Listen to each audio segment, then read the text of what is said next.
Since Paul Kagame's prolonged hospitalization in Germany, a shockwave has rocked Rwanda.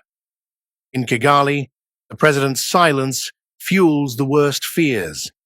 A succession war, clashes between military factions, and looming political instability.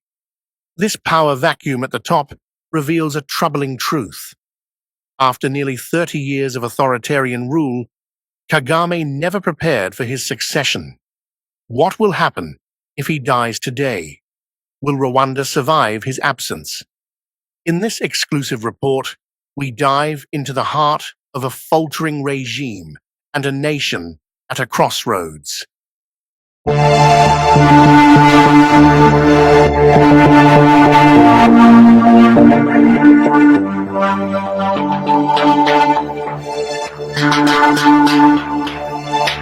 Rwanda without Kagame. Succession war, panic in Kigali, chaos looming. Since early June, Kigali has been gripped by unprecedented tension and uncertainty. Paul Kagame, Rwanda's president since 2000, and the country's de facto leader since the 1994 invasion, was hospitalized in Germany.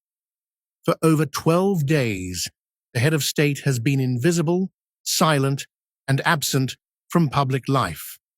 In an era where his constant presence underpinned Rwanda's fragile power balance, this deafening silence has triggered a quiet panic among the Rwandan elite.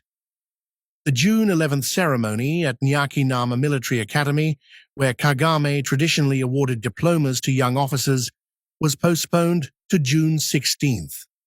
Yet, on that day, the presidential seat remained empty.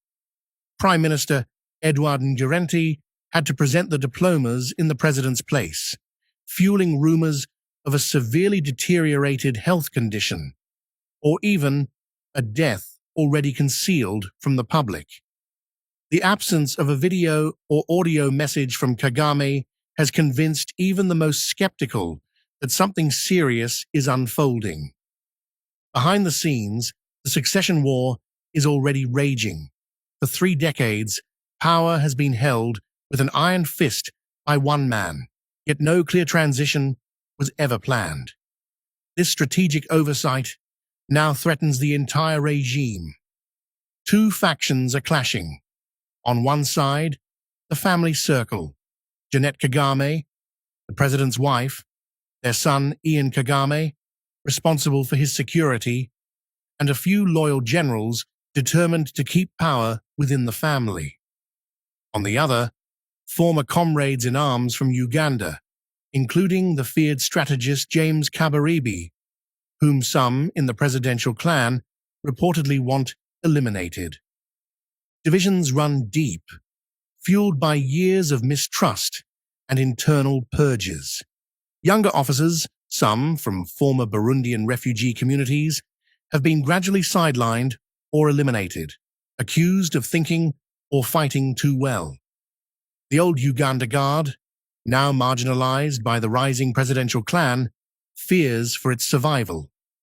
Kagame's absence acts as a brutal revelation. Without an arbiter, without a singular leader, the system collapses in on itself. Beyond internal rivalries, the regional balance is at risk. Rwanda, lacking significant natural resources, has derived its wealth for 30 years from the systematic plundering of the Democratic Republic of Congo's resources.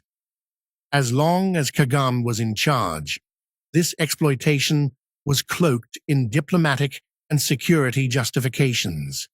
But the tide has turned. Felix Tshisekedi's DRC, backed diplomatically by the United States, is determined to put an end to it. Peace talks brokered by Qatar and supported by the Trump administration aim for a definitive agreement. But a weakened Kagame is dodging his responsibilities, refusing to sign, hoping to buy time or find an escape. His absence has turned a political crisis into a clandestine succession war. Western intelligence services, which have long tolerated or even supported Kagame, for their strategic interests in the Great Lakes region, appear to have moved on. The mere fact that some Western capitals are openly discussing post-Kagame scenarios shows that the Rwandan president no longer holds the same aura. In diplomatic circles in Washington, Paris, and London, talk has shifted to succession, stabilization plans, and reasonable generals who could avert chaos. Such discussions are never accidental. The most cynical even suggest that Western powers might orchestrate a smooth transition, preventing Kagame from returning alive from Europe. Darker theories point to a discreet pact between the US and the DRC. Kagame must go to allow the Congo to fully enter a new strategic economic partnership, particularly for the exploitation of its critical minerals. For some American companies, his presence has become an obstacle. For others, a threat to the future stability of the Eastern Congo's mining corridor. If Kagame doesn't die naturally, some believe he could be helped off the stage. But this exit will not be painless.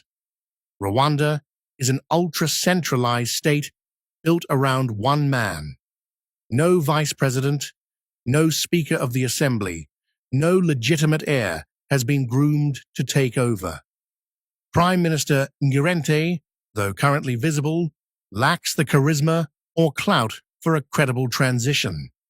Ian Kagame, too young and inexperienced, lacks the necessary military backing. Kabarebe, feared but controversial, is seen as a figure of the past, too tainted by wars and internal purges.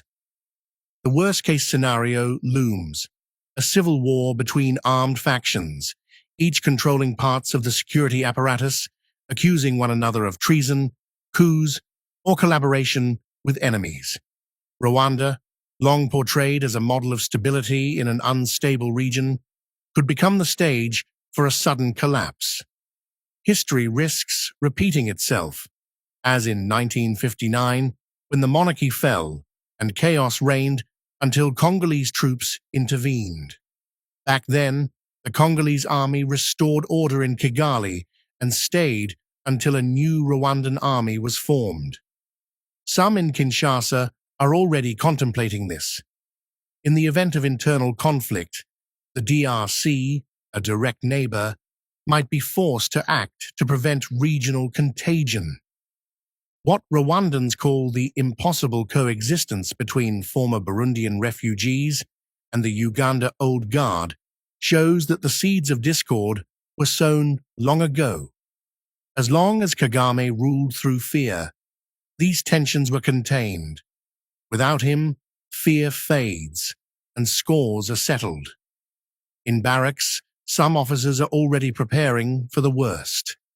Coded messages are circulating, orders to mobilize reserve troops have been reported, and foreign embassies in Kigali have quietly activated evacuation plans. The Rwandan people, meanwhile, remain in the dark. State media is silent. The few independent journalists are gagged. But on WhatsApp, Telegram, and clandestine radios, rumors spread like wildfire. Fear is rising. Families are preparing. Diplomats speak of a dangerous transition window. The DRC, for its part, stands ready. Tshisekedi, bolstered by diplomatic successes at the UN, in the US, and within the African Union, knows the time has come. A war is not needed, but an orderly transition in Rwanda is. If a humanitarian intervention is required to prevent bloodshed, the international community is unlikely to object. After all, Rwanda's history is scarred by genocide.